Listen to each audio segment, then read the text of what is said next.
E aí, javanautas, tudo bem com vocês? Depois de um tempinho aí sem passar por aqui, principalmente em função das enchentes que a gente enfrentou ali no Rio Grande do Sul, eu tive algumas dificuldades em gravar vídeos, tanto pela questão emocional quanto pela questão de que, embora a minha casa não tivesse sido atingida, eu tive que passar um tempo fora, e aí ficou um pouco mais difícil trazer conteúdos legais aqui para vocês.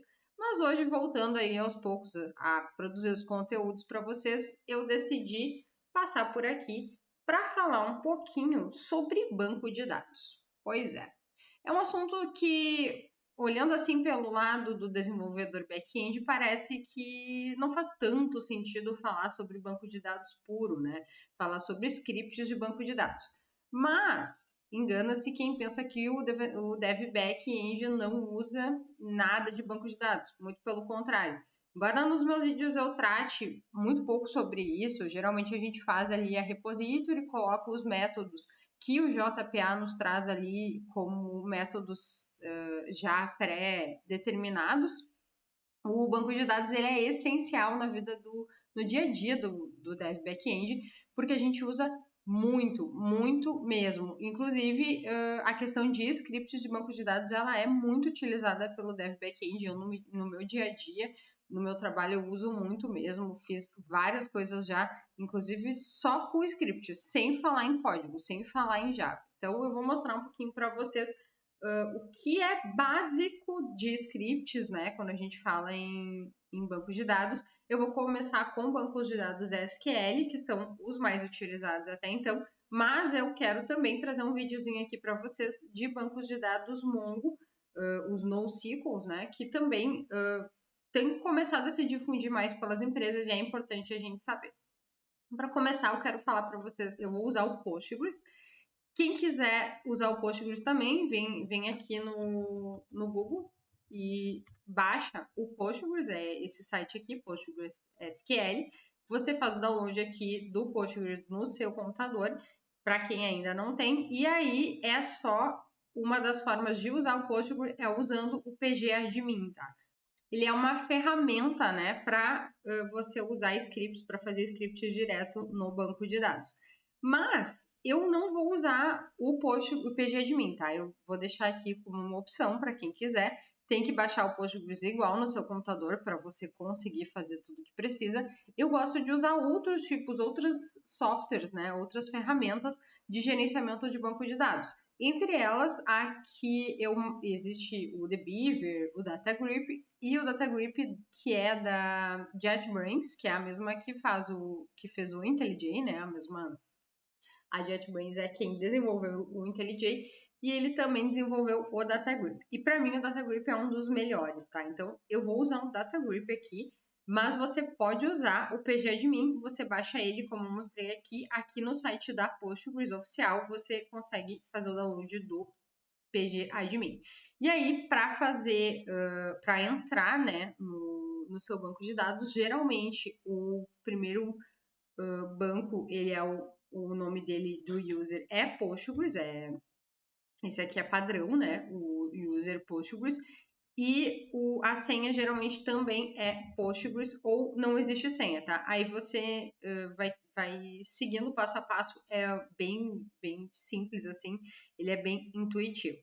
Para quem quiser fazer por aqui, é só começar aqui com um Create Database e dar o nome do seu banco de dados. E aí depois você pode usar aqui o Create Script e aí ele vai abrir aqui uma queryzinha que você pode trabalhar aqui dentro do seu Postgres aqui depois que você criar. Então, primeiro o Create Database, dá o nome do database e segue com esse Create Script aqui. Eu vou abrir o meu DataGrip aqui para vocês se familiarizarem um pouco com o DataGrip. Aqui eu tenho um Mongo. Eu vou abrir aqui o meu console localhost para vocês entenderem como que vocês fazem, né, a conexão com o seu banco localhost. É bem simples aqui no DataGrip, é só clicar no mais, que é o new aqui, Data Source, e aí no meu caso é um Postgres, então eu clico aqui em Postgres SQL. Aqui nas conexões também é bem simples, você pode dar um nome para o seu database, para a sua conexão. Aqui você pode dar o nome que você quiser, eu até inclusive deixei localhost aqui.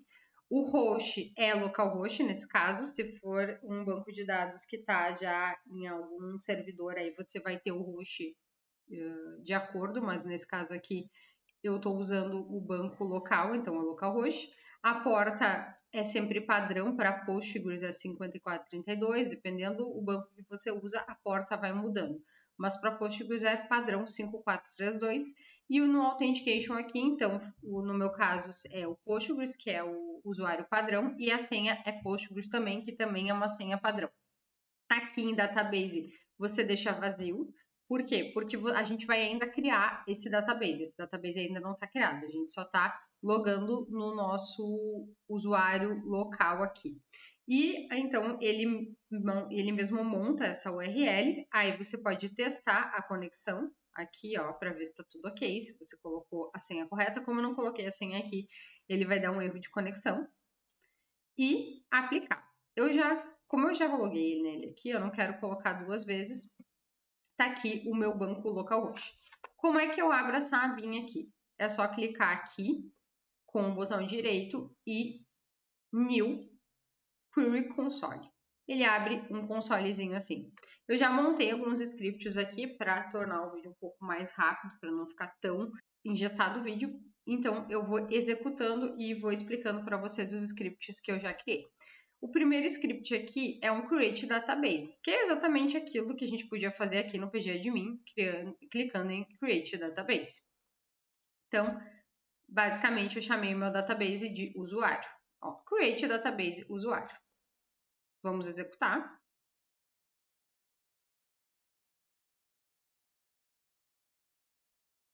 Ele conectou, ó, ele fez a conexão com o banco, está executando o meu script e o script foi completado. Ó, ele já está até aqui fazendo um refresh para fazer e nos mostrar esse database. Ó, aqui ele já me mostrou que eu tinha um banco de dados chamado Postgres e aqui eu tenho o banco de dados que a gente acabou de criar, o database, que é o usuário. Agora, com o usuário, a gente tem o database, mas a gente precisa criar as tabelas. Como é que a gente cria as tabelas? Inclusive, esse create table aqui, vocês vão talvez usar, inclusive, dentro do próprio código Java, porque existem alguns frameworks que fazem esses scripts SQL dentro do código. Então, é bem importante saber como criar as tables dentro do código e fora dele também. E são scripts nativos do SQL. Então, por exemplo, assim, esse aqui eu estou criando uma table chamada usuário com um ID. Esse ID, ele é um primary key. Por quê? Porque ele é o nosso ID, é a chave, né, a chave primária do nosso banco de dados. Depois eu coloquei como colunas também nome. Nome é um varchar. Sempre que for varchar é uma string. Então, de varchar e string são a mesma coisa, mas na linguagem nativa do SQL é um varchar. E esse varchar, ele tem capacidade de até 100 caracteres e ele é not null, ou seja, nome é obrigatório. 100 caracteres é o máximo que esse varchar, essa coluna do nosso banco de dados pode ter. E-mail varchar 100, ele é unique, ou seja, não podemos repetir esse e-mail, cada usuário tem que ter um e-mail único, e é not null também, é obrigatório. Data de nascimento foi criado como um date. Depois vocês vão ver que eu coloquei aqui um time step, que é um date time, um pouco diferente do date, tá? Então é uma outra forma de criar datas. Salário. Coloquei salário aqui para vocês verem a criação de um numeric. Um numeric, ele é um double ou um big decimal, que ele tem pontos flutuantes. No caso aqui, a gente tem 10 números antes da vírgula ou do ponto e 2 depois da vírgula, então é um numeric. Então, quando vocês trabalharem com double, com big decimal, usem numeric como ponto flutuante e ele é um not null. E o criado em também é uma data, mas é um timestamp 2, porque ele é uma data, um local date time. Quando a gente usa local date ou local date time, é até mais interessante usar o timestamp 2. Ele é um default e ele cria sozinho. Depois eu criei uma tabela que vai ser relacional ao usuário, que é uma tabela de endereço. Tem o ID como um key primário, uma chave primária, um usuário ID, que é a nossa chave secundária. É quem faz, então, a relação entre a tabela usuário e a tabela endereço. É um banco de dados aqui, SQL relacional, e a gente está fazendo um relacionamento aqui. Então, o usuário ID, not null também, ele é um int, que no caso aqui o nosso ID vai ser um int. Rua, como um varchar, número, como um varchar. Aqui até esse número poderia ser um int, tá? Tanto varchar com poucos caracteres, quanto o int, que é integer, long, tudo é int aqui, tá? Então, vocês poderiam usar aqui no número do endereço o int também. Cidade como um varchar, not null. Estado como um varchar, not null. CEP como um varchar, ok, concordo, até porque tem casos que a gente usa o traço em CEP, então acho que fica mais adequado. E criado em é a mesma coisa que a gente fez aqui, um timestamp, para colocar quando que esse endereço foi criado. E depois a gente tem aqui, então, o relacionamento com o usuário ID, tá? E o delete cascade quer dizer que toda vez que o usuário ID foi deletado, ele tem que deletar o endereço. E também aqui o telefone, que é também existe também um relacionamento entre eles. Um ID, que é a nossa chave primária. O usuário ID, que é um int not null. O tipo de telefone, no caso aqui, se é celular, se é telefone residencial, um varchar. O número do telefone, que é um varchar, que eu acho que é o melhor caso aqui. E tem aqui uma limitação, né, de tamanho. E aqui também o nosso relacionamento com a tabela usuário ID e também a necessidade de que se um for deletado, todos os outros, né, em cascata, né, tem que ser deletados. Deleta usuário, deleta endereço, deleta telefone. Então, vamos executar esses scripts de criação, então, das nossas tabelas. Executado aqui o de usuário, executado o de endereço, e executado aqui o de telefone. Aqui eu já criei alguns inserts. Os inserts, eles são os dados, são uma massa de dados. Vocês vão precisar muito criar inserts para testes quando vocês fazem os códigos de vocês e às vezes vocês não querem inserir eles diretamente no código. Essa é uma forma de inserir ele no banco de dados. Então, insert into usuário. Aí, então, a gente tem aqui os colunas, que é o nome, e-mail, data de nascimento e salário, e values. E aí, aqui tem vários... É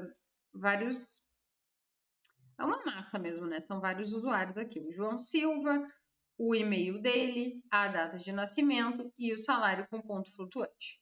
Eu vou executar esse script aqui para a gente colocar essa massa de dados de usuário no nosso banco. Executado. Aqui a gente tem uma massa de endereço com o usuário ID, que é o nosso relacionamento, né? Então, o usuário ID, no caso, o João Silva, ele tem esse endereço. Então, para o usuário ID 1, que é o João Silva, o endereço é Rua das Flores, o número é 123, a cidade é São Paulo, o estado é SP e o CEP é esse aqui. Então, aqui a gente tem também uma massa de 15 endereços que estão relacionados com os usuários de cima. Eu vou executar esse script também. E aqui a gente tem também um insert de telefone. Também está relacionado com os usuários aqui de cima, uma massa de dados, então, que tem o usuário ID, o tipo, que é celular ou residencial, e o número. Então, vamos executar esse script aqui também. Vocês vejam que é bem simples, é basicamente um insert into, o nome da tabela, os tipos de dados que vocês vão inserir e os values podem ser colocados entre parênteses e entre vírgulas. Então, abre o parênteses, coloca os dados com vírgulas, fecha parênteses, vírgula, abre outro parênteses, dados, vírgula. Observem também que quando o dado é varchar e quando ele é date time, eles vêm entre aspas simples. Então, João Silva é um varchar, o e-mail dele é um varchar e a data é sempre ano, mês, dia. É a data padrão, tá? De banco de dados é ano, mês, dia e vem entre aspas simples. Quando for no caso aqui, um int, né? Um numeric, aí vocês não precisam colocar entre aspas, basta colocar um número cru aqui com, se for caso com um ponto flutuante, coloca o ponto, senão, como aqui o id, que ele é um int, ó, ele só vem um número sem aspas simples. Então, executado aqui o telefone também, a gente tem uma massa de dados. Se a gente for fazer aqui um select, ó, de usuários, ele vai nos trazer aqui, então, o básico, que é da tabela usuário. Não vai trazer nem na tabela de endereço, nem de telefone. Então, o usuário, a gente tem o ID, nome, e-mail, data, ano, mês, dia, salário com ponto flutuante e aqui a data de criação, que é colocada automaticamente, no caso, a data de hoje. Depois a gente tem aqui um select um pouco mais elaborado, que é, em vez de colocar o asterisco ele representa que todos os dados da tabela serão trazidos. Então, o asterisco traz todas as colunas da tabela. Se eu quiser olhar apenas uma, duas, três colunas da tabela, eu coloco aqui qual o nome da coluna que eu quero olhar. Então, select nome e e-mail do usuário. Então, se eu executar isso aqui, ó, vai aparecer apenas o nome e o e-mail. Se eu quisesse data criado em, por exemplo, eu colocava aqui criado em, ó, e ele ia trazer para mim a data de criação. Aqui a gente tem um outro select para endereço, que a gente tem aqui, então, o select, a gente quer ver a rua, o número, cidade, estado, CEP do endereço, onde cidade seja São Paulo. Então, todos os endereços que a cidade é São Paulo. Se eu quisesse colocar aqui que a cidade é São Paulo e que o estado seja SP, por exemplo, uma coisa bem idiota, estado SP, aí eu coloco um end aqui, ó, where and. E, ok. Se eu quisesse colocar todas as cidades que o nome começa com alguma letra, começa com alguma palavra, eu poderia, em vez de colocar esse símbolo de igual, eu uso o like. E aí o like, a gente coloca aqui um cifrão aqui. Aí vamos tirar, porque a gente quer só que comece com um cifrão não, desculpa, 1%. 1% aqui e 1% aqui. Então, a gente está dizendo assim, selecione os endereços em que a cidade, que o nome da cidade, né, comece like com São. Então, vamos ver aqui. Todos, não tem nenhuma outra cidade que tem esse nome São, é só São Paulo. E vou parar aqui um pouquinho para dizer para vocês, quem ainda não adquiriu meu curso de testes unitários, eu vou deixar um cupomzinho para vocês usarem aqui, ó. É só clicar aqui em aplicar cupom e aplicar esse cupomzinho que eu vou deixar. Ele tá com preço bem bacana, a partir de R$ 29,90 para quem usar esse cupomzinho. E é um curso bem legal para quem quiser colocar lá no seu LinkedIn um certificado de que é proficiente em testes unitários, os testes que aí estão sendo muito necessários para quem quer entrar nas vagas de Java. Hoje em dia, poucas empresas ainda não utilizam testes unitários como pré-requisitos de deploy dos seus códigos, então fica aí então a dica para quem quer entrar numa vaga, quer conseguir logo a sua primeira vaga, ou quem ainda já conseguiu, mas ainda não tem testes e quer avançar na carreira, tá aqui um curso que vai te ajudar muito na sua carreira. Então, aproveita o meu cupom e não perde a oportunidade, porque esse curso ele tá bem completo, ele dá um certificado e ainda por cima você vai conseguir fazer testes unitários onde for necessário. Depois, número, então, select número from telefone where tipo celular, outro básico. Aqui a gente tem um inner join. O inner join ele é usado quando a gente tem relacionamento entre as tabelas. Então, aqui a gente tem uma tabela com relacionamento, que é o endereço e o usuário ID. Então, a gente quer selecionar o nome na tabela usuário, a rua na tabela endereço, o número da rua na tabela endereço, a cidade na tabela endereço, estado na tabela endereço e CEP, que se relacionem. Então, vamos fazer o relacionamento entre o nome do usuário e o endereço dele. E o inner join é que faz esse relacionamento, onde endereço e usuário sejam iguais o usuário ID. Então, aqui a gente tem então um relacionamento. João Silva, que mora na Rua das Flores, número 123, cidade de São Paulo, estado SP. É o inner join que faz esse relacionamento, né? E busca os relacionamentos, as igualdades. E onde é que a gente tem a igualdade? No usuário ID. Então, onde o ID do usuário seja igual ao usuário ID do endereço. Aqui a gente tem também um outro inner join, que é o relacionamento entre o nome do usuário, o número do telefone e o tipo, em que o ID, que é o ID do usuário, seja igual ao T, usuário ID, que é o T de telefone. E aqui eu quero colocar um where para a gente dar uma olhada, onde, por exemplo, telefone. Aqui, peraí, só tirar esse aqui. Onde T ponto tipo seja igual a celular. Então, aqui a gente vai procurar todos os relacionamentos, né, entre usuário e número de telefone em que o tipo seja celular. Então, para vocês verem como ainda a gente, além de inner join, a gente pode colocar o or. Se tivesse mais uma coisa, a gente poderia usar aqui o and t ponto número, ou t ponto criado em seja igual à data de hoje. Aqui é infinita a possibilidade de vocês irem adicionando informações aqui para os scripts. E aqui eu fiz um script de update. Update é alterações de alguns dados das colunas das tabelas. Então, aqui um update de usuário, vamos setar que o salário do usuário 1 é 6.000, no ID 1. Então, update de usuário, seta que o salário dele é 6.000. Então, se a gente fizer um select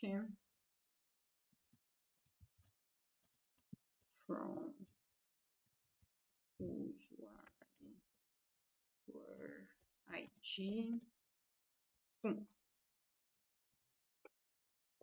Gente, estou escrevendo só com uma mão, então essa é a dificuldade. Ó, o salário dele é 6.000.